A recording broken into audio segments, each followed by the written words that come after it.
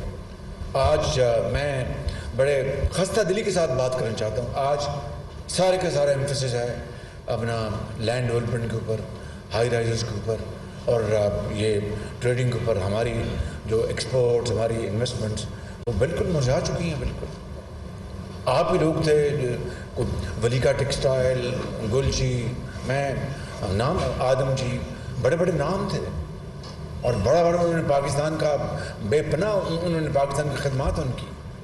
لیکن آج وہ نام کدھر گئے؟ میں نے وہاں پر ایک جملہ بولا تھا ابھی ایکسپو پہ، جو گھڑی کی جو سوئی ہے واپس اسی شاندار جو تابناک پاکستان تھا، مستقبل آپ نے بنایا تھا 60، 70، 80 کی دہائی کا، وہ واپس لے کے آئیں. اس کے لیے دیکھیں 1 سال میں یہاں پر کچھ سیاست میں نہیں جانا چاہتا، مجھے پتہ ہے کہ کیا ہو رہا ہے سیاست میں.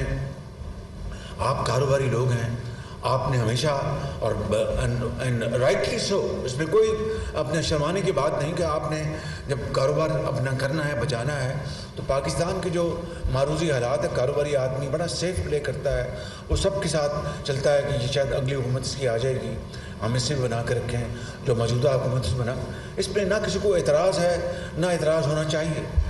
لیکن پچھلے 1 سال میں جو تقسیم در تقسیم ہوئی ہے، میں اس سے زیادہ آگے نہیں بڑھوں گا، معاشرے کے ہر طبقے میں، چاہے وہ تجارت ہے، چاہے وہ سرمایہ کاری ہے، چاہے وہ سیاست کا میدان ہے، چاہے ہمارے قومی ادارے ہیں، اس تقسیم نے برباد کر دیا پاکستان کے ایڈیفس کو، فاؤنڈیشن کو ہلا کے رکھ دیا ہے، اور وہاں پر ایک مائنڈ سیٹ بنا ہے۔ اور میں آپ سے آج جو باتیں کھلی باتیں کر رہا ہوں کہ پاکستان ایک اللہ تعالیٰ نے خداداد ملک پاکستان بنایا، بڑی عظیم قربانیاں دی گئیں، قائد اعظم کی تحریک میں آپ کے آباء و اجداد سب شامل، اس میں تاریخ لمبی ہے، میں اس میں نہیں جانا چاہتا، لیکن 47 کا پاکستان جن مقاصد کے لیے بنا تھا، آج وہ کہاں اور آج ہم کہاں کھڑے ہیں۔ اور مجھے اس میں کوئی بات نہیں کہنے میں کہ ہمارے وہ شہداء جنہوں نے پاکستان کے لیے جانیں دی تھی، ہندوستان سے وہ پتہ نہیں کوئی اپنا ریل میں آیا، کوئی پیدل آیا، کوئی بائیسیکل پہ آیا، کوئی بیل گاڑی پہ آیا، راستے میں کس طرح ان کے پیارے ان کو شہید کیا گیا، ہماری ماؤں بہنوں کے جو دوپٹے وہ ان کے آنچل پھٹے، کس طرح بچے ان کے یتیم ہو گئے، کس طرح وہ یہاں پر بے سر و سامانی کے عالم میں پہنچے، کہ ایک ایسا ملک جو ایک خداداد ملک پاکستان جو عظیم بنے گا نہ صرف اسلامی دنیا میں بلکہ پوری دنیا میں۔ اور مجھے خدا کی قسم کوئی ایک لمحے کے لیے شک نہیں کہ آپ ان کو پوٹینشل ہے، آپ کے بچوں میں پوٹینشل ہے، ہماری پوری قوم میں پوٹینشل ہے، لیکن اس 1 سال میں جو تقسیم در تقسیم ہوئی، اور یہ نہیں کہ ہم سب فرشتے ہیں، میں سب سے زیادہ خطاکار آدمی ہوں، لیکن اس طرح کی حرکتیں کہ میں بیٹھنا نہیں، اور اس طرح کی تانا زنی، گالی گلوچ اور ہر چیز کا الزام، اور یعنی لوٹ کے کھا گئے، سب کچھ کر گئے، کبھی اس طرح قومیں بنتی ہیں؟ اور پھر ایک مائنڈ سیٹ نے ایک تیار ہوا، اور مائنڈ سیٹ اور ایک کلٹ بنا، اور وہ معاشرے کے ہر طبقے میں بنا، خالی اسکول کالجوں میں نہیں، ہر جگہ بنا۔ میں اس سے زیادہ بات نہیں کرتا۔ اور آپ اب دیکھیں کہ 9 مئی کو کیا ہوا۔ 9 مئی کو وہ ہو گیا جو دشمن کبھی سوچ نہیں سکتا تھا۔ بڑے بڑے پاکستان کے 72 سالہ تاریخ میں بڑے بڑے حادثے ہوئے ہیں، قوموں کی زندگی میں حادثے ہوتے ہیں، لیکن کبھی اس طرح کا واقعہ ہوا؟ کئی بار میں اپنی تقریروں میں کر چکا ہوں کہ محترمہ بے نظیر شہید ہوئی، ذوالفقار علی بھٹو کا جوڈیشل مرڈر ہوا، ضیاء الحق کا وہ دور تھا، نواز شریف کے ساتھ کیا ہوا، اوروں کے ساتھ کیا ہوا، کبھی کوئی یعنی احتجاج تو ہوئے، اپنا بسیں بھی جلی ہوں گی، توڑ پھوڑ بھی، لیکن کیا وہ لوگ جو کہ پاکستان کی سرحدوں کی حفاظت کے لیے وہ اپنی جان دلی پر رکھ کر وہ اللہ کے پیارے ہوتے ہیں اور اپنے بچوں کو یتیم کر جاتے ہیں، لاکھوں بچوں اور بچیوں کو یتیم ہونے سے بچانے کے لیے، کیا کبھی کسی نے اس طرح کا ایک وحشیانہ عمل کیا، توڑ پھوڑ کی، دہشت گردی کی، ملک دشمنی کی؟ یہ تو 65 میں وہ بھی نہیں کر سکا، کہ جو کہتا تھا کہ میں لاہور کے جم خانہ میں آ کے ہم شام کو سیلیبریٹ کریں گے۔ تو جنہوں نے ان کے دانت کھٹے کیے اور جنہوں نے ٹینکوں پہ آگے آ کے اپنے جانیں دی، اپنے جہازوں پر ان کا مقابلہ کیا، چاہے وہ ہوائی جہاز ہو، بحری جہاز ہو۔ میں لمبی بات نہیں کرنا چاہتا، میں یہ کہتا ہوں کہ کسی ملک کی ترقی نہیں ہو سکتی جب تک کہ وہاں پر پولیٹیکل اسٹیبلٹی نہ ہو۔ اسٹیبلٹی اور اکنامک اسٹیبلٹی دونوں جڑی ہوئی ہیں، آپ سے بہتر کوئی نہیں جانتا۔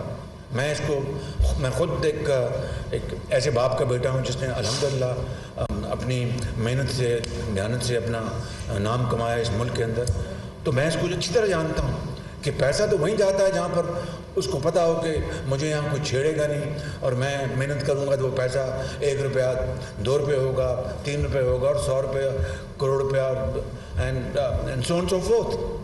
تو جب تک اسٹیبلٹی نہیں آئے گی تو اکنامک اسٹیبلٹی کہاں سے آئے گی؟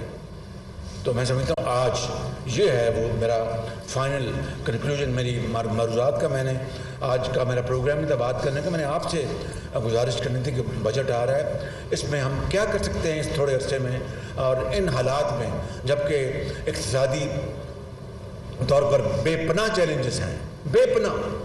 میں آپ کو مہنگائی میں خود تسلیم کر رہا ہوں کہ یہ مہنگائی جب میں سوچتا ہوں تو یعنی کہ کہاں میں جو منہ چھپا کے جاؤں. میں وہی شہباز شریف ہوں جس نے نواز شریف کی لیڈرشپ میں الحمدللہ پنجاب میں 10 سال 12.5 سال حقیر خدمت کی ہے. اور میرا یہ ایمان ہے کہ پاکستان کو کسی باہر سے الٹیمیٹلی شارٹ ٹرم میں تو اس کے بغیر گزارا بھی نہیں ہے کہ الٹیمیٹلی ہمیں بڑے اپنا لمبے چوڑے کے لونز لینے پڑے. اگر ہم نے حالت بدلنی ہے تو اپنی حالت ہمیں پہلے خود بدلنی ہوگی. اور وہ کون ہیں؟ وہ لوگ جن کو اللہ تعالیٰ نے یہ اقتدار دیا ہے, یہ اللہ تعالیٰ نے ان کو یہ قدرت بخشی ہے کہ جو دوسروں کی حالت بدل سکے. مثلا آپ ہیں, کاروبار میں آپ لوگوں کو روزگار دیتے ہیں اور دین اور دنیا کماتے ہیں. اگر میں ہوں تو میں پالیسی ایسی بناؤں جس سے کہ اپنا پروڈکشن بڑھے, امپلائمنٹ بڑھے اور ہماری ایکسپورٹس بڑھیں, ہمارے ریونیوز بڑھیں. تو دیکھیں میں کسی لمبی بات میں نہیں جانا چاہتا. دیکھیں یہاں پر ملک کے اندر یہ بیٹھے چیئرمین FBR, میں ان سے سخت ناراض ہوں. ان سے میں نے سال پہلے, شریف آدمی ہیں, he's an honest man, but it's all about delivery, it's all about service to the nation. اگر کوئی آدمی شریف آدمی ہے, بہت اچھی بات ہے, وہ نماز پڑھے, اللہ کو یاد کرے, لیکن قوم کو جو غریب آدمی, جو بیوہ ہے, جس کے منہ میں نوالا نہیں ہے, جو بے روزگار ہے, تو وہ اگر اپنا کہے گا جناب کہ شہباز شریف 5 نمازیں پڑھتا ہے تو اس کا مجھے کیا فائدہ ہے؟ کیا اس نے ایسی پالیسی بنائی جس سے کہ اس کی غربت دور ہو, تعلیم مفت ہو, علاج ملے, IT میں آگے بڑھے, ایکسپورٹس کو آگے بڑھائیں؟ یہ وہ چیزیں ہیں, یہ وہ اب اتنا بڑا ہول ہے. دیکھیں نا, جو پالیسیز کچھ ہے, جو ان کے ٹارگٹس ہیں, اس سے ہٹ کے بات کر رہا ہوں. جو ریسیٹس ہیں اور جو آپ کی ایویژن ہے, اسی کو اگر ہم پلگ کرنے تو نئے ٹیکس لگانے کی ضرورت نہیں. آپ مجھ سے بہت اچھی طرح سمجھتے ہیں. میں اس کے اوپر بات ختم کرتا ہوں. میں نے بات بڑی لمبی ہوگی لیکن میں جذبات سے بھرا ہوا تھا بالکل, اور آپ میرے بہت محترم ہیں. میں دل سے آپ سے باتیں کر رہا تھا آج. تو اب میں آپ سے گزارش کروں گا کہ آپ بات شروع کریں. یہ وہی زمانہ آنا چاہیے جب پاکستان کو دنیا میں توتی بولتا تھا. بخدا میں آپ کو بتاتا ہوں, کراچی کے جو بزنس ہاؤسز تھے ان کا پوری دنیا میں نام تھا ان کا. وہ کہاں گئے وہ وقت؟ ہمیں وہ واپس لانے چاہیے. اور یہ کہتے ہیں کہ پنجابی میں ڈولے میرے نام کچھ نہیں بگڑا. It's never too late, and I believe in this, it's never too late. بہت شکریہ آپ کا, بڑی مہربانی. وزیر اعظم شہباز شریف کی صنعت کاروں اور کاروباری شخصیات کے وفد سے گفتگو. گزشتہ 1 سال میں جو ملک کے ساتھ ہوا وہ آپ کے سامنے ہے. وزیر اعظم شہباز شریف کا مزید کہنا تھا, گزشتہ حکومت نے IMF معاہدے کو توڑا. کاروباری طبقے کی پاکستان کے لیے بہت خدمات ہیں. عالمی سطح پر تیل مہنگا ہونے سے مہنگائی بڑھی. IMF نے کڑی شرائط لگائیں. جب حکومت میں آئے تو مہنگائی تھی. سرمایہ کاروں کی پاکستان کے لیے بہت خدمات ہیں.